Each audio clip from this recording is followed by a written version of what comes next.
क्या आप जानते हैं कि राष्ट्रीय महिला आयोग को पिछले ही साल मतलब 2023-24 में 8,000 से ज्यादा शिकायतें मिली। और ये सिर्फ एक श्रेणी की थी, सम्मान के साथ जीने के अधिकार का उल्लंघन। हाँ, 8,000 से ज्यादा। हाँ, ये वाकई एक बहुत बड़ा आंकड़ा है और सबसे ज्यादा शिकायतें इसी कैटेगरी में थीं। तो आज हम इसी पर एक गहन चर्चा कर रहे हैं। भारत में महिलाओं के कानूनी अधिकार क्या हैं और राष्ट्रीय महिला आयोग यानी NCW इसमें क्या भूमिका निभा रहा है। बिल्कुल, और हमारे पास इसके लिए दो बहुत अच्छे स्रोत भी हैं। एक तो अकेडमिक जर्नल आई इंस्पायरा का लेख है, भारत में महिला सशक्तिकरण और कानून जी। और दूसरी है खुद राष्ट्रीय महिला आयोग की लेटेस्ट वार्षिक रिपोर्ट 2023-24 की। हाँ, काफी विस्तृत है। अच्छा।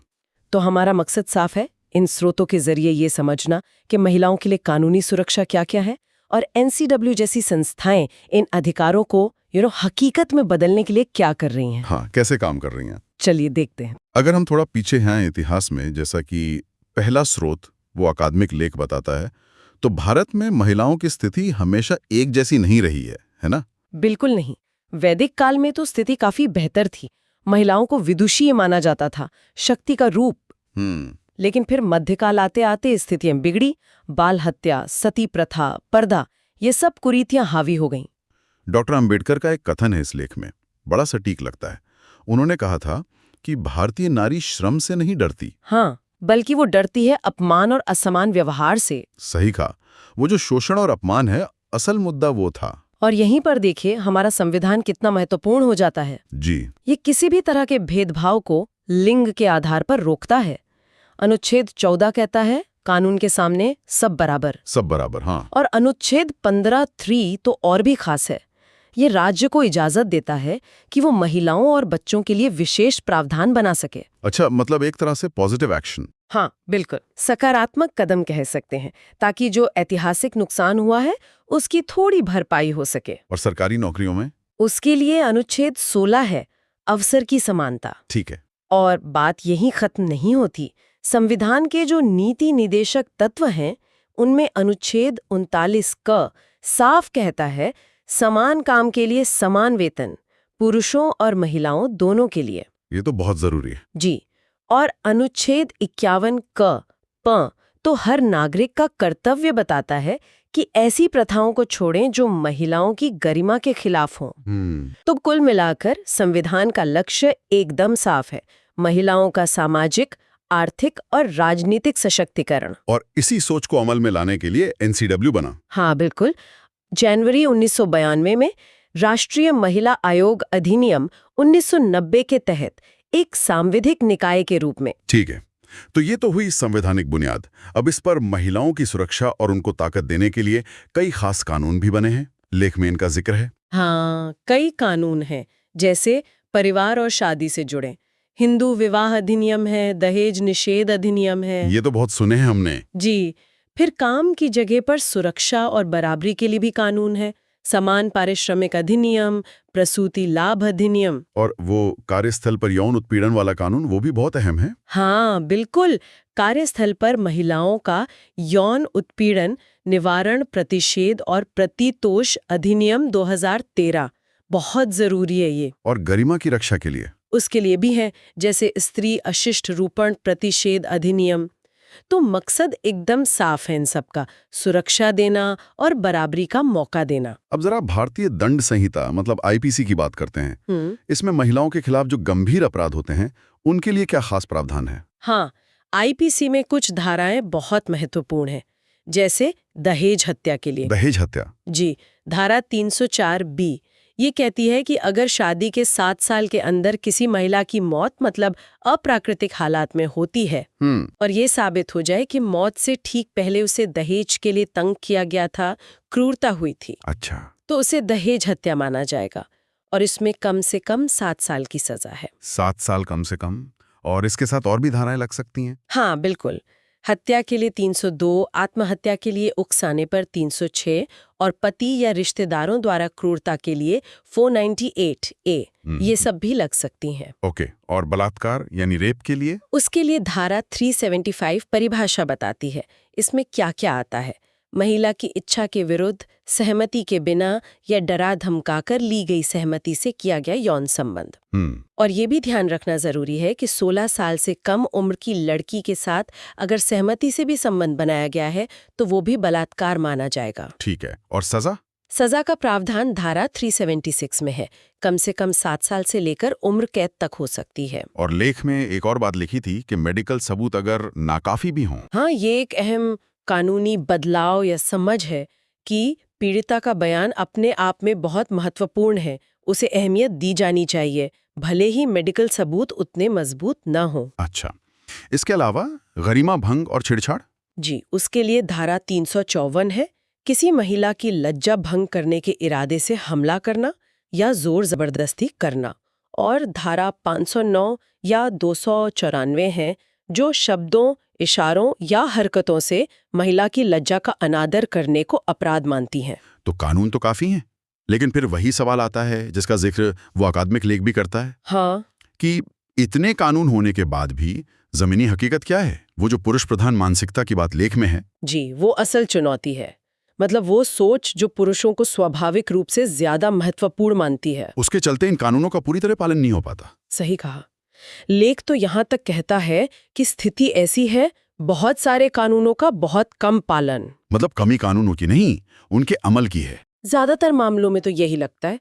और यहीं पर राष्ट्रीय महिला आयोग NCW की भूमिका बहुत बहुत अहम हो जाती है। हाँ, जैसा हमने शुरू में कहा था, 1992 में बना ये सांविधिक निकाय, जी, इसका काम है महिलाओं के हितों की रक्षा करना, उन्हें आगे बढ़ाना। बिल्कुल। और जो NCW की 2023-24 की वार्षिक रिपोर्ट है, वो इसके काम करने के तरीके पर काफी रोशनी डालती है। क्या है इसके मुख्य काम? देखिए, मुख्य काम है महिलाओं के लिए जो संवैधानिक और कानूनी सुरक्षा उपाय बने हैं, उनकी समीक्षा करना, ये देखना कि वो ठीक से लागू हो रहे हैं या नहीं।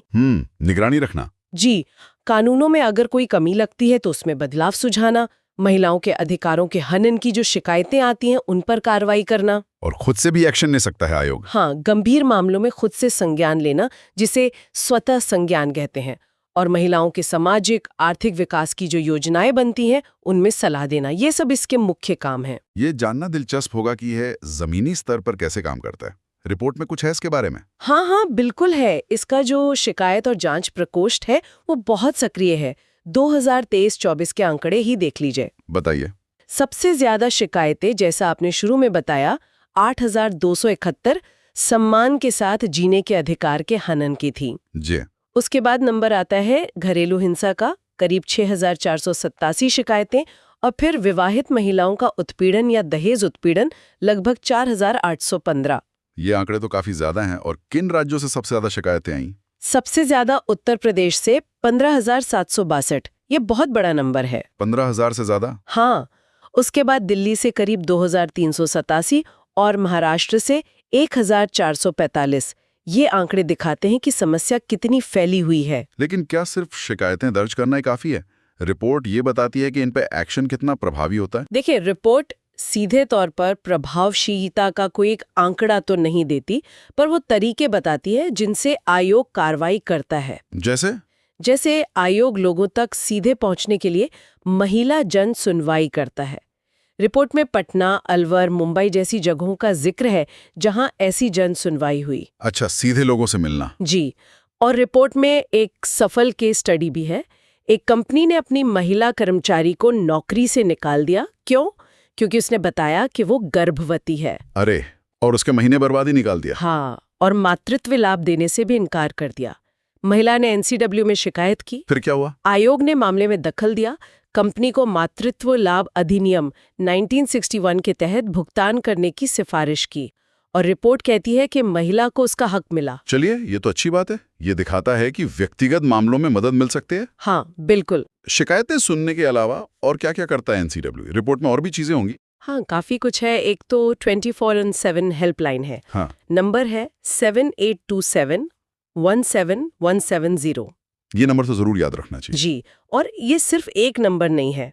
ये संकट में फंसी महिलाओं को पुलिस, अस्पताल, कानूनी मदद, यहाँ तक कि मनोवैज्ञानिक सलाहकारों से भी जोड़ने का काम करती है। और इस पे कॉल्स आते भी हैं? रिपोर्ट बताती है कि 2023-24 में इस हेल्पलाइन पर 98,000 से ज्यादा कॉल्स का जवाब दिया गया है। 98,000 मतलब इसकी जरूरत है? बिल्कुल। फिर एक NRI सेल भी है। अच्छा, NRI सेल, वो किस लिए? ये खास तौर पर जो NRI शादियों से जुड़े मुश्किल मामले होते हैं, जैसे पत्नी को विदेश ले जाकर छोड़ देना या धोखाधड़ी, ऐसे मामलों को देखता है। ये भी एक बढ़ती हुई समस्या है। जी, और जैसा हमने पहले कहा, आयोग स्वतः संज्ञान भी लेता है। मतलब मीडिया रिपोर्ट्स या कहीं और से गंभीर खबर मिली तो खुद ही कार्रवाई शुरू कर देता है। कोई उदाहरण है रिपोर्ट में? हाँ, जैसे पश्चिम बंगाल की जेलों में कुछ महिला कैदियों के गर्भवती होने की खबर आई थी। आयोग ने इस पर जांच समिति बनाई। या मुंबई में लव जहाद के आरोप वाला एक मामला था जिसमें पति ने पत्नी की हत्या कर दी थी। उस पर भी आयोग ने खुद कार्रवाई के निर्देश दिए। मतलब गंभीर मामलों पर नजर रखता है आयोग। जी, और एक और बहुत महत्वपूर्ण काम है कानूनी समीक्षा, यानी मौजूदा कानूनों को परखना। हाँ, उनको परखना और जरूरत के हिसाब से उनमें बदलाव के सुझाव देना। रिपोर्ट में जिक्र है कि आयोग ने कुटुंब न्यायालय अधिनियम 1984 और मुस्लिम पर्सनल लॉ पर समीक्षा की और परामर्श भी आयोजित किए। मुस्लिम पर्सनल लॉ पर क्या सुझाव थे आयोग के, ये जानना दिलचस्प होगा। हाँ, रिपोर्ट में कुछ मुख्य सुझाव दिए गए हैं, जैसे इसे संहिताबद्ध किया जाए, मतलब कोडिफाई किया जाए। कोडिफाई मतलब इसके नियमों को साफ तौर पे लिख दिया जाए ताकि कोई भ्रम न रहे। एक मानक निकाहनामा बनाने का भी सुझाव है जिसमें पति पत्नी दोनों के अधिकार और कर्तव्य स्पष्ट हों। ये तो अच्छी बात है। और ये कि POCSO जैसे जो धर्मनिरपेक्ष कानून है वो मुस्लिम महिलाओं पर भी स्पष्ट रूप से लागू हों अगर वो उनके लिए फायदेमंद है, और जो गैर न्यायिक तलाक है उनको पूरी तरह खत्म किया जाए। जैसे ट्रिपल तलाक का वो रूप जो अब अवैध है। हाँ, उसी तरह के। ये समझना जरूरी है कि ये आयोग के सुझाव हैं, सरकार को दिए गए हैं, इन पर आगे विचार और कार्रवाई होनी है। ठीक है। और जो बात इसे और असरदार बनाती है वो ये है कि आयोग सिर्फ प्रॉब्लम सामने आने पर ही रिएक्ट नहीं करता। अच्छा। हाँ, वो सक्रिय रूप से मतलब प्रोएक्टिव होकर जागरूकता फैलाने और महिलाओं की क्षमता बढ़ाने पर भी जोर देता है। हाँ, ये वाकई बहुत अहम है। रिपोर्ट में ऐसी कई पहले दिखती हैं। कौन कौन सी? जैसे कानूनी जागरूकता कार्यक्रम, ये राष्ट्रीय विधिक सेवा प्राधिकरण यानी NLSA के साथ मिलकर चलाते हैं और ये तालुका लेवल तक जाते हैं ताकि जानकारी नीचे तक पहुंचे। बिल्कुल। फिर लैंगिक संवेदीकरण के कार्यक्रम हैं, जेंडर सेंसिटाइजेशन। हाँ, और ये सिर्फ महिलाओं के लिए नहीं है, केंद्रीय विद्यालयों के छात्रों के लिए 9वीं से 12वीं तक, और जो सीमा सुरक्षा बल BSF के जवान UN मिशन पर जाते हैं उनके लिए भी। ये तो बहुत अच्छी बात है, सोच बदलने की कोशिश। हाँ, और एक बहुत बड़ा कार्यक्रम है डिजिटल शक्ति। डिजिटल शक्ति, ये क्या है? ये साइबर पीस फाउंडेशन के साथ मिलकर चला रहे हैं। इसका मकसद है महिलाओं को डिजिटल दुनिया में, मतलब इंटरनेट वगैरह पर, सुरक्षित रहना सिखाना और उनको डिजिटल रूप से साक्षर बनाना। आज के जमाने में तो ये बहुत जरूरी है। बिल्कुल। रिपोर्ट कहती है कि इससे करीब 7 लाख महिलाओं को फायदा हुआ है। 7 या 8? ये तो बहुत बड़ा इम्पैक्ट है। हाँ, और आर्थिक सशक्तिकरण के लिए भी कुछ है। हाँ, उसके लिए भी है। एक है उद्यमिता जागरूकता कार्यक्रम, EAP। ये भारतीय उद्यमिता विकास संस्थान EDII के साथ मिलकर किया गया। इसमें क्या होता है? इसमें 100 शहरों में महिलाओं को अपना बिजनेस शुरू करने के लिए ट्रेनिंग और जानकारी दी गई, उन्हें प्रोत्साहित किया गया। अच्छा, मतलब सिर्फ नौकरी नहीं, अपना काम शुरू करने में भी मदद। जी, और आयोग रिसर्च भी करवाता है। रिसर्च किस तरह की? जैसे साइबर स्पेस में महिलाओं का उत्पीड़न कैसे होता है, गांवों में लड़कियों की पढ़ाई में क्या रुकावटें आती हैं, या जो गन्ना काटने वाली महिला मजदूर हैं उनकी सेहत से जुड़े मुद्दे क्या हैं, इस तरह के विषयों पर। और इन रिसर्च का क्या होता है?